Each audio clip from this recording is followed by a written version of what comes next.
AM 1480 WLEA.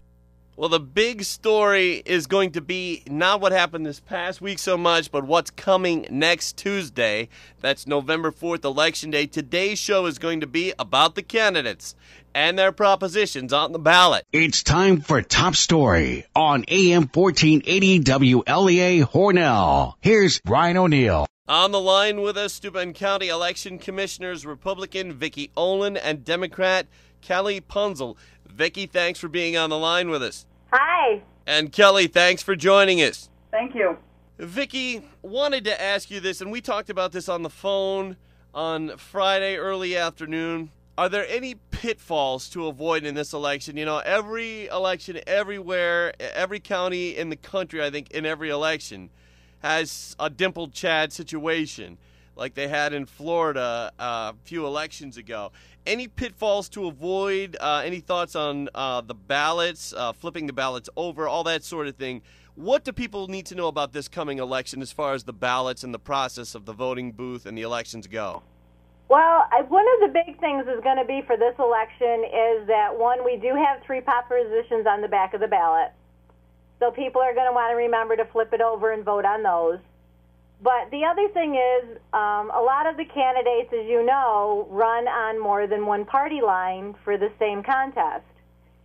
And if the voters fill in the oval for their candidate choice, every time they appear on the ballot, when they go to scan it in the machine, what's going to happen is it's going to come up and it's going to give them a warning message.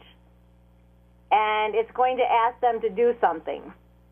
And so it's really... When you say do something, you mean pick one party line or another? Well, what it's going to do is it's going to tell them that it's obvious what their choice is, but it's not obvious what their party selection is. And so it's going to give them an option to cast the ballot as is, and it will count their vote on the highest line on the ballot, or they can return it and they can take the ballot back and get a new ballot and only select it for the party of their choice. Kelly Punzel, Democrat Elections Commissioner, any thoughts on what voters need to look out for?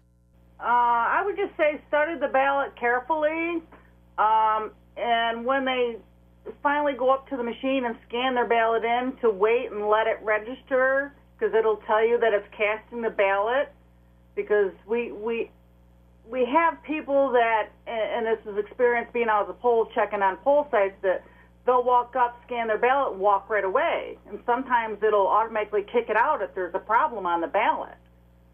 So they need to know that it takes a second for the system to register it and let them know that it's being cast, and then they're good to go. Okay. Also wanted to talk about the races. First off, can you list the state government candidates who are running in all the races statewide, starting with the governor's and lieutenant's governor race? Can you tell us, Republican Commissioner Vicki Olin, the names of the governor and lieutenant governor candidates and the name of their parties, too? Yeah, we have Andrew Cuomo, and his lieutenant deputy is Kathy Hochul. And they're running on the Democratic line, the Working Families line, the Independence line, the Women's Equality line. Then we have Rob Astorino and his running mate, Chris Moss. And they are running on the Republican line, conservative line, and the Stop Common Core line. Then we have Howie Hawkins and Brian P. Jones, and they are running on the Green Party line. And we have Stephen Cohn and Bobby Colotti, and he's running on the Sapent line. And then we have Michael McDermott and Chris Eds, and they're running on the Libertarian line. Okay, thank you, Vicki. And Elections Commissioner, Democrat Elections Commissioner Kelly Punzel. How about the candidates for state controller, their names and their party affiliations? Okay, we have Thomas DiNapoli. He's running on the Democratic line, the Working Families line, and the Independence line. And Women's Equality is all in the same box with the Independence line. Then there's Robert Antonacci. He's on the Republican line. He's on the conservative line, and merged in with that is the Stop Common Core. And then down on the Green Party, we have Teresa Portelli. And then on the Libertarian line, we have John Clifton. Okay, Vicki Olin, how about the candidates in the state attorney general's race? We have Eric Schneiderman, and he's running on the Democratic line and the Working Families line and the Independents, and that's also combined with the Women's Equality. And we have John Cahill, and he's running on the Republican line, the Conservative line, and in that box is also Common Core, Stop Common Core. And then we have Ramon Jimenez, we're not sure. He's running on the Green Party. And on the Libertarian line, we have Carl Person. In the House race, most people listening know that Congressman Tom Reed is the Republican candidate and that Reed's opponent is Democrat Martha Robertson. Most listening this morning would also know that the state senator for Steuben County is Senator O'Mara. Over in Allegheny County, Senator Kathy Young. The assembly races, I think that's where people get a little confused because, you might know Phil Palmisano or have grown up with him and know him well, or you might hear Bill Noje on the radio. But they moved the district map around for the assembly races last election season. So wanted to take a moment here and list which assemblyman represents which towns.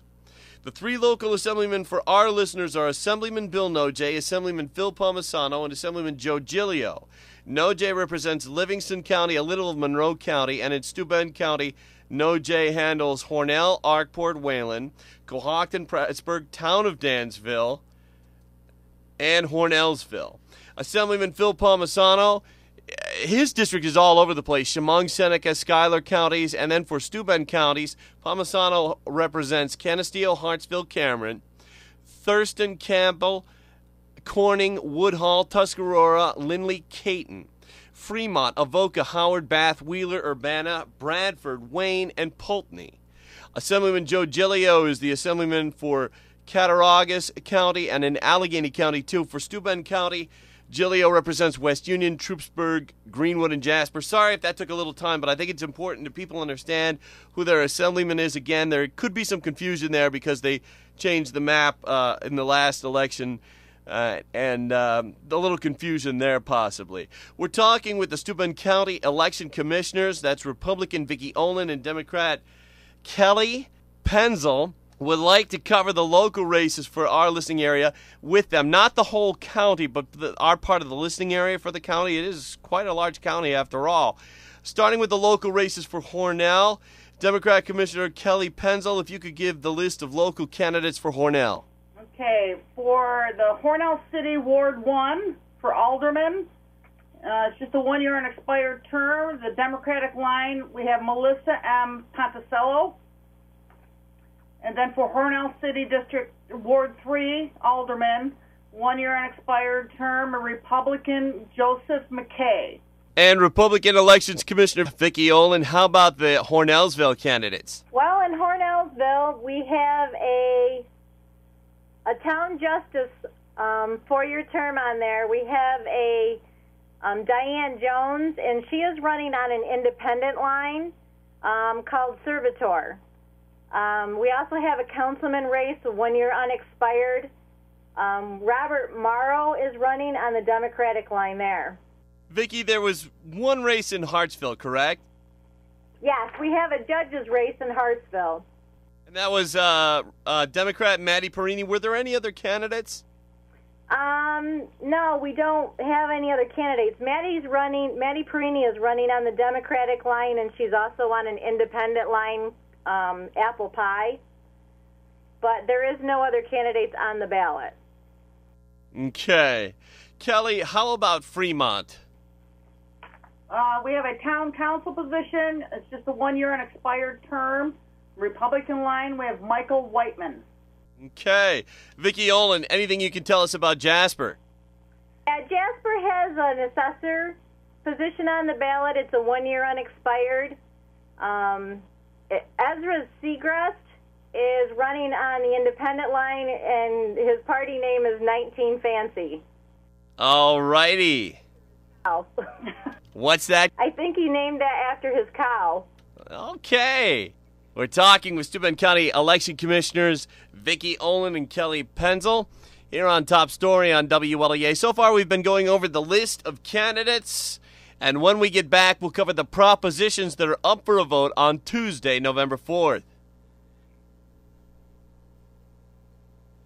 Back on Top Story on AM 1480, I'm Brian O'Neill on the phone with Steuben County Elections Commissioners, Democrat Kelly Penzel and Republican Vicki Olin. Now, the propositions that are up for a vote, the big ones we know about are the 3 statewide propositions.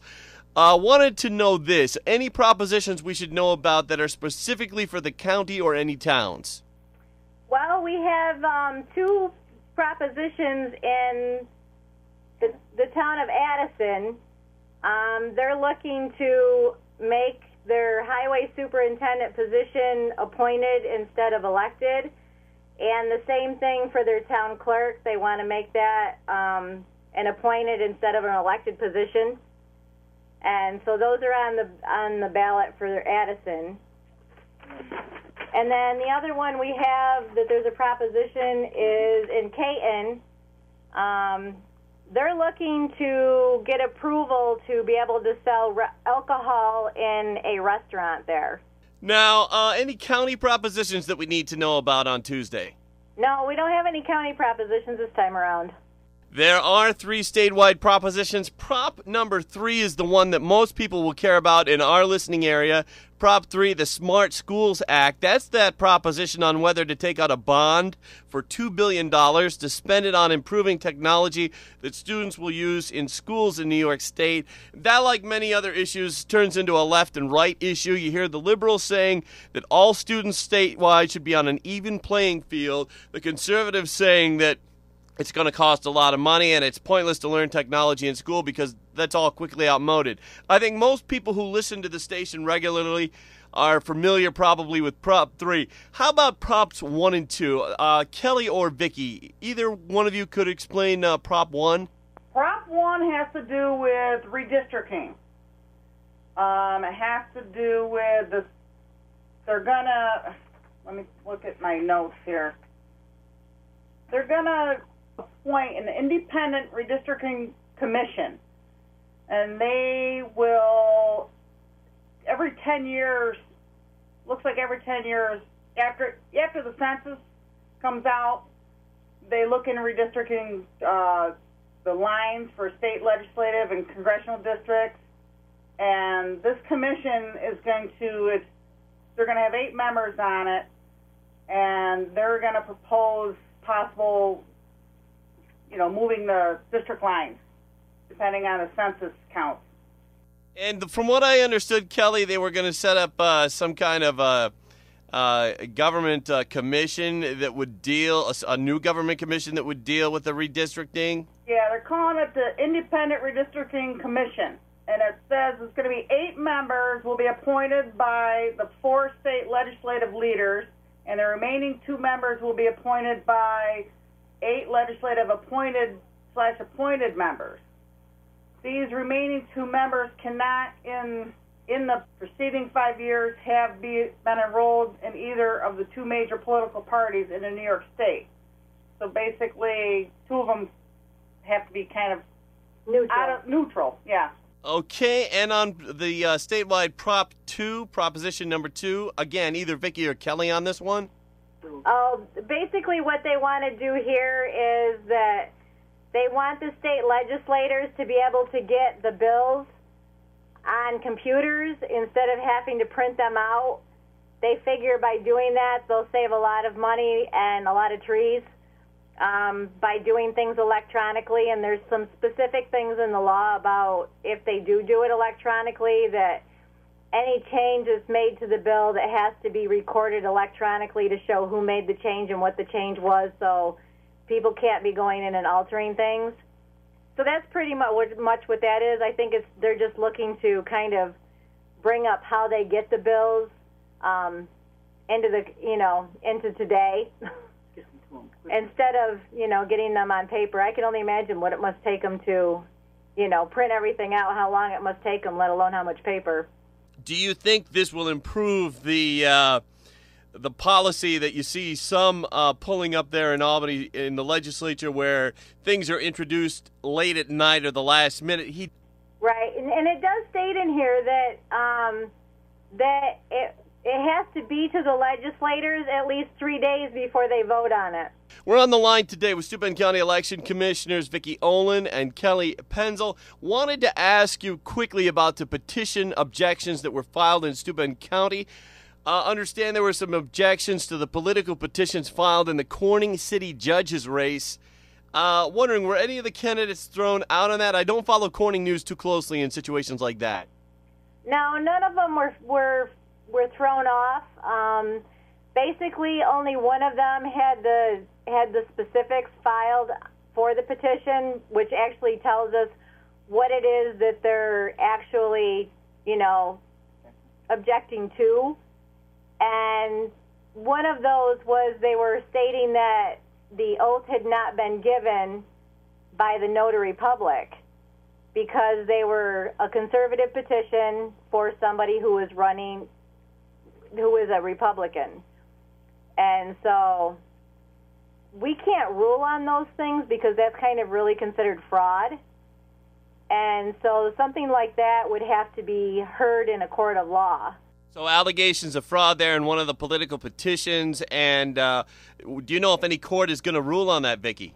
No, nothing was ever done. Followed through with any of it, so. Absentees and anything related to that issue. Kelly? We are open Saturday morning from 9 to noon for anyone that's going to be out of town, out of the district and out of town for last minute. They can come in and do the application process and vote their ballot right at the same time, right here at the county office building. In Bath. In Bath, yes. Vicki, was there anything we didn't cover absentee-wise that you wanted to go over? Well, anybody who's going to be out of the county, we've had people come in today that all of a sudden found out at work they're going to be shipped out of town to go for work. So if they're out of the county, they can vote absentee. If you have, if there's somebody who's unexpectedly ended up in the hospital or something like that, they can print out the absentee ballot application off our website and have the individual fill it out, and they can come into the office and get the ballot. You were saying... The office will be open on Monday also, regular hours 8:30 to 5 if somebody has last minute and needs to come in and do an absentee vote because they're not going to be in the county on Tuesday. Is Tuesday too late for absentees as far as filling out a form? Yeah, Tuesday is too late. Everything has to be back in the mail to us on postmarked the 3rd. Okay, and you were saying off the air, you told me, Vicki, 1,600 absentees this year? Yeah, we've sent out over 1,600 absentee ballots so far this year, and we've received probably close to 1,000 back, and they're still coming back in the mail daily. Before we go, wanted to say this, kind of an editorial note, but wanted to say, because I'm a reporter, and I've talked with other reporters who do this too, because, we in the reporter world have to talk with and cover both sides or all sides depending on the race or issue. I don't vote because it helps me stay more objective on the job, covering candidates and politicians that I have to cover. I would not ever encourage people outside of my line of work to do that because voting is a right. It's a great thing. It's just for this particular job I'm doing, it helps me stay clear-headed and objective. Now, this next question, and I'm throwing it out to either of the Steuben County Election Commissioners, as I don't pull the lever myself, is there anything I have not asked yet? Was there any topic or subject we did not cover and did not get around to in the interview? Anything about the ballot or the voting booth or the process? No, just a couple of things. It's important for people to know that if they go to the Board of Elections website, on the county website, that they can actually view the ballots and the propositions before they get to the poll site on Tuesday morning. And that's really important. People, if they go on and they can look at their own town's ballot so they kind of really know what they're going to get when they get to the poll site. When they do get to the poll site, we do print out a copy of the ballot poster size So there will be poster-sized, ballots on the wall with both the front and the back, so people can really study them and read them before they actually go mark their own ballot. And it's important to make sure that you're voting in the right district. And it's important. Sometimes people have moved, and if they've moved and we have not been notified of their new address within Steuben County, that when they go to the poll sites and they give the voter their address and they tell them that they need to go to a different district to vote, they need to do so in order for their vote to count. Okay, so if anybody turns you away and tells you have to go somewhere else, that's not voter fraud on the part of the person working the polls that day. That's because the person has moved and they have to vote within the area assigned to their specific address. Correct. And the office is staffed on Election Day, so if someone is unsure on where they need to go vote, they can certainly call the office, and any of the staff can look them up on the system and direct them to the right poll site in the right district.